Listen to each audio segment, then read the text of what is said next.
Bienvenue à tous dans ce webinaire pour découvrir l'outil Iowa avec Habib Conseil. Il sera consacré à apprendre et faire apprendre. Iowa est un outil extrêmement utile et puissant dans les techniques d'apprentissage. De plus, vous bénéficiez d'une réduction lorsque vous êtes une entité d'éducation. De plus, vu son caractère collaboratif et le travail en équipe, il est extrêmement utile pour apprendre, que ce soit en tant que professeur ou élève. Nous allons voir aujourd'hui comment Iowa va pouvoir aider des compétences d'éducation grâce à ses caractéristiques de mind mapping et autres. De plus, vu l'actualité, travail à distance et en collaboration avec d'autres personnes est devenu crucial. Nous allons voir comment Iowa va pouvoir aider les professeurs et les étudiants pour apprendre et partager le savoir. Que ce soit les professeurs ou les étudiants, Iowa va pouvoir les aider à mieux s'organiser et préparer les examens, mais aussi produire du contenu qui soit engageant, utile, ludique et efficace.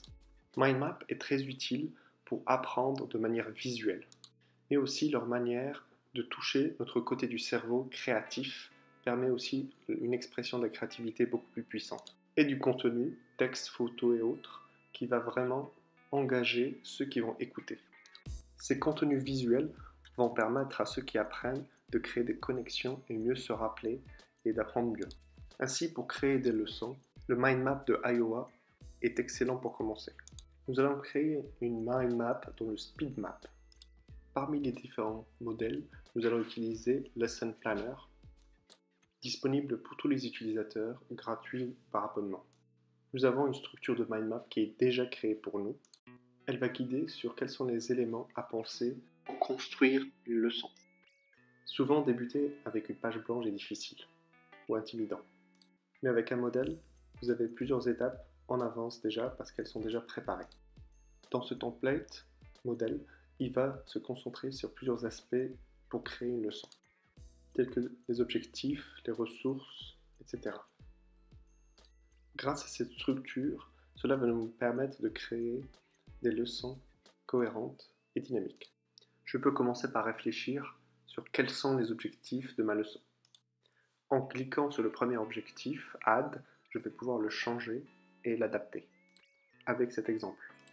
Par exemple, une leçon de géographie. Cela ensuite me pousse à savoir comment mes étudiants vont atteindre cet objectif. Je regarderai ensuite les activités. En orange, je peux ensuite donner d'autres éléments à mes élèves. Survoler la bulle et un petit plus vert apparaît. Cliquez dessus pour créer une nouvelle branche, en indiquant le contenu souhaité, qui sera la discussion sur le sujet. En cliquant dessus, des options apparaissent. Dans l'option Notes. En cliquant dessus, je vais pouvoir ajouter des notes à cette branche. Me rappeler comment la conversation va se passer et comment remplir les objectifs. En survolant la bulle, les notes apparaissent. On peut ajouter une autre branche pour ajouter des feuilles. Cette fois-ci, on va cliquer sur l'option Joindre. Ensuite, en cliquant tout en haut sur ce bouton, ce qui va me permettre d'uploader des fichiers. N'importe quel fichier de mon ordinateur, de Dropbox ou de Google Drive. Je vais sélectionner cette fois-ci un fichier de mon ordinateur qui est ensuite uploadé. Et puis maintenant, vous pouvez voir que sur la bulle, elle est disponible et visible. Les activités qu'on vient de créer, nous allons pouvoir les lier aux objectifs, donc lier les deux bulles. Donc je vais sélectionner cette bulle et cliquer sur CTRL sur mon ordinateur et sélectionner l'autre bulle. Pour PC, ça sera la touche CTRL et pour les Mac, ça sera la touche commande. En sélectionnant la première et la deuxième bulle, un menu va apparaître. Et nous allons sélectionner cette icône. Créer une connexion. Et le résultat est qu'il y a un lien en pointillé qui est entre mes deux bulles, pour montrer ma logique et mon raisonnement avec ce lien. Ainsi, avec des modèles templates, vous pouvez accélérer la création de mind map et mieux préparer vos cours. Ça va libérer les compétences cognitives de vous et de vos élèves pour mieux atteindre les objectifs. Continuons maintenant à créer notre leçon. Nous avons aussi besoin de planifier ces leçons et de les organiser. La bonne nouvelle avec Iowa, nous avons un outil intégré de gestion des tâches et de leur planification qui vont créer des synergies avec le mind map.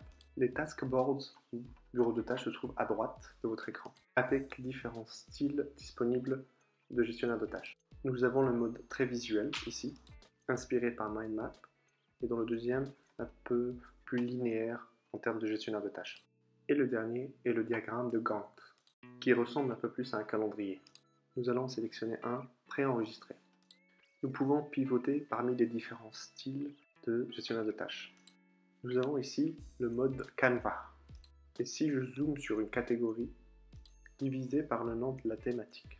Histoire en bleu par exemple. Sous chaque groupe de tâches, nous avons des sous-tâches, et chacune est une leçon.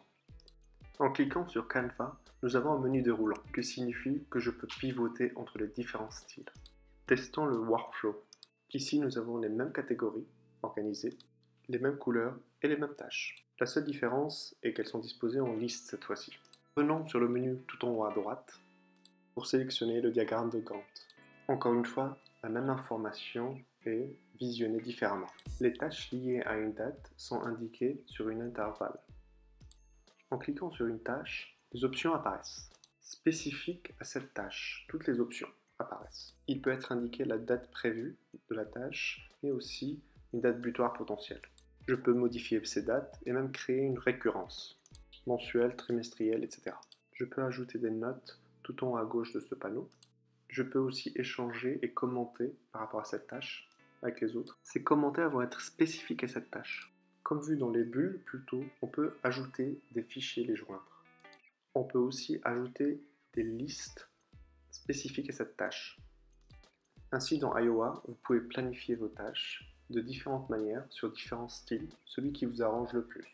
Diagramme de Gantt, workflow ou bien une visualisation style mind map. Bien sûr, sur chaque tâche, vous allez avoir une alerte et vous pouvez même créer un lien avec votre agenda pour qu'elle apparaisse sur votre agenda. Mais imaginons qu'on veut créer le lien avec le mind map et cette tâche. Ensuite, cliquez sur une bulle et vous allez avoir apparaître cette petite option en haut à droite avec le tic qui va vous permettre de créer une tâche. Et un panneau à droite apparaît avec toutes les options de la tâche qu'on peut mettre à jour. Ensuite, je clique sur les trois petits points ici. Je peux ensuite l'assigner à qui je veux, dans ce cas à moi, et ensuite le lier à un tableau de gestionnaire de tâches. Je peux même spécifier quelle catégorie je veux qu'il appartienne, ou bien de laisser sans catégorie spécifique. Maintenant, dans la petite bulle, un petit tic apparaît indiquant qu'il y a une tâche liée à cette bulle. Sans surprise, en cliquant dessus, le panneau à droite apparaît avec toutes les options de la tâche. Nous allons nous intéresser maintenant à où va se trouver dans un mind map cette tâche qui va être liée à ce mind map. En plus d'être liée à un mind map, elle est aussi liée à un gestionnaire de tâches, celui-là. Si je clique sur la petite flèche du gestionnaire de tâches, je retombe sur le tableau de gestionnaire de tâches. La tâche que nous avons créée, et en cliquant dessus, nous avons le panneau de toutes les options qu'on peut bien sûr changer. On peut ajouter des notes, des commentaires, ajouter des fichiers, joindre des fichiers, ajouter des listes. Si je clique sur Info et je sélectionne le mind map dans lequel cette tâche est liée, je tombe forcément sur le mind map lié de tout à l'heure.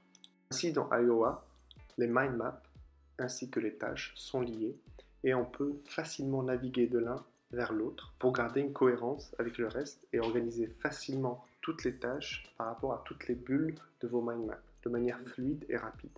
Nous allons maintenant réfléchir comment intégrer les étudiants dans l'outil Iowa, dans un environnement présentiel et à distance, grâce à son mode coloré, mais aussi où on peut rajouter des photos, sélectionner une idée à travers une phrase ou un ensemble de phrases. Cela permet de mieux comprendre et apprendre les choses. Les professeurs vont aussi pouvoir créer des fiches de révision et s'ils souhaitent le partager à leurs élèves, ils n'ont qu'à aller tout en haut à droite et Add. Ensuite, ils peuvent ajouter le nom des élèves, un ou plusieurs, qui souhaitent rajouter à cette fiche pratique.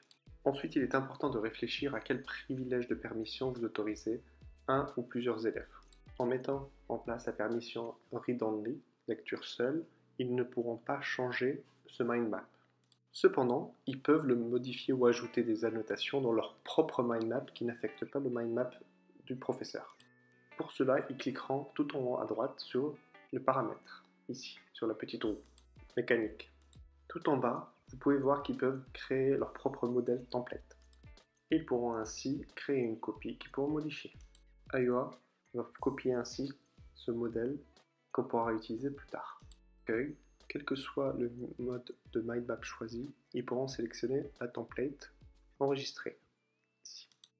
Une autre ressource disponible pour les professeurs, pour accéder à mes templates, tout en bas à gauche de l'accueil, vous allez pouvoir accéder à toutes les templates qui ont été enregistrées. Filtrées tout en haut à droite par mind map ou par tableau blanc ou bien tableau de gestionnaire de tâches. Pour partager un mind map avec un élève, je n'ai qu'à aller à droite dans la petite roue mécanique pour partager avec un élève. Ensuite, cliquez sur Share Template, puis ensuite sélectionnez les personnes avec lesquelles vous souhaitez partager cette template. Ces personnes vont recevoir une notification qui va leur indiquer qu'ils ont droit d'accès à cette template et qu'ils pourront l'enregistrer. Les templates ou modèles partagés seront disponibles dans l'accueil tout en bas à gauche, Template. Iowa va se rappeler et vous allez pouvoir renommer une copie de cette template et la créer dans un style que vous connaissez déjà. Dans cette copie créée par l'élève, il va pouvoir la partager avec son professeur. En sélectionnant une bulle, ils vont même pouvoir discuter, créer une discussion, poser des questions par rapport à l'exercice qu'ils ont par exemple. Le professeur va recevoir une notification et si l'option vote a été autorisée, le professeur va pouvoir voter et donner son avis par rapport à cette tâche ou bulle. Le professeur peut même indiquer qu'il est OK avec ce qui a été fait. Comme dans une entreprise, les élèves vont apprendre à collaborer, travailler en équipe. Imaginons que les élèves viennent à une leçon avec leur mind map pour prendre des notes, comme cet exemple-là par exemple. En plus du fait que Iowa est disponible sur tablette, téléphone, etc., c'est aussi un excellent outil pour prendre des notes. En effet, Iowa a des raccourcis clavier pour prendre rapidement des notes et écrire, créer des bulles, créer des tâches rapidement. Ces raccourcis vont permettre d'aller beaucoup plus vite. Elles sont disponibles ici. Cela signifie que juste avec son clavier, on peut continuer à taper et passer d'une bulle à l'autre sans toucher sa souris. Imaginons maintenant que les élèves travaillent à distance et ils ont reçu une notification par rapport à cette template par leur professeur. Et ils ouvrent ce mind map qui est le début de leur projet. Bulle principale, le professeur a laissé des notes qui sont parfaitement lisibles ici. Le professeur ainsi leur indique les possibilités de commenter à l'intérieur et de poser leurs questions de manière facile et à distance. Imaginons que plusieurs jours sont passés et que les élèves ont avancé sur leur projet. Ces derniers doivent maintenant préparer en amont une présentation, mais on peut les aider. Ainsi, on les guide sur les thématiques de manière efficace, visuelle et rapide. Et à chaque fois que le professeur ajoute une bulle ou une branche, l'élève le verra en direct. Les élèves ont voté pour cela, ils l'ont validé, donc on va pouvoir changer de couleur ici, en direct. Ensuite, quelques jours plus tard, nous allons veiller, grâce au gestionnaire de tâches, qu'ils font effectivement leurs devoirs. Ce gestionnaire de tâches regroupe tous les devoirs qu'ils doivent faire.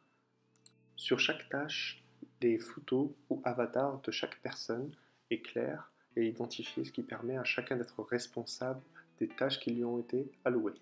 Il est même indiqué entre les différentes tâches les liens de dépendance qui existent pour finaliser une tâche avant que l'autre puisse commencer. On peut aussi indiquer l'importance ou la priorité de chaque tâche pour qu'ils puissent se concentrer sur le plus important.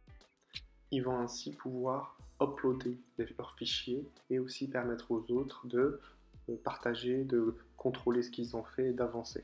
Ils peuvent aussi laisser des commentaires, mais aussi dans des infos, indiquer quel est le niveau de progression, d'accomplissement de cette tâche. Et plus on fait progresser une tâche, et plus vous allez voir que dans le cercle, il est de plus en plus complet. D'un regard, tout le monde va savoir le niveau de progression de chacun. Ainsi, ils vont pouvoir collaborer ensemble, commenter, discuter sur chaque tâche, chaque action, partager des fichiers, voir la progression globale des personnes. Pour certains, la vision mind map des tâches va être plus facile, alors que pour d'autres, ce sera plutôt la liste qui va être beaucoup plus visuelle, beaucoup plus compréhensible, alors que d'autres encore vont préférer le diagramme de Gantt qui va montrer les périodes et de manière plus visible quand est-ce qu'elles sont dues. Certains d'entre vous préfèrent la vision Gantt sur ce graphique de Gantt avec toutes les dates. Ainsi, on aura vu aujourd'hui que sur Iowa, c'est une plateforme extrêmement puissante qui relie donc les différents mind maps avec les gestionnaires de tâches et qui permet de créer pour les professeurs comme pour les élèves, des éléments de partage à distance, mais aussi de suivi des activités. Il est particulièrement utile pour les personnes souffrant de dyslexie, grâce à son mode visuel qui permet de travailler de manière très efficace, même pour ces personnes qui ont parfois des difficultés à lire.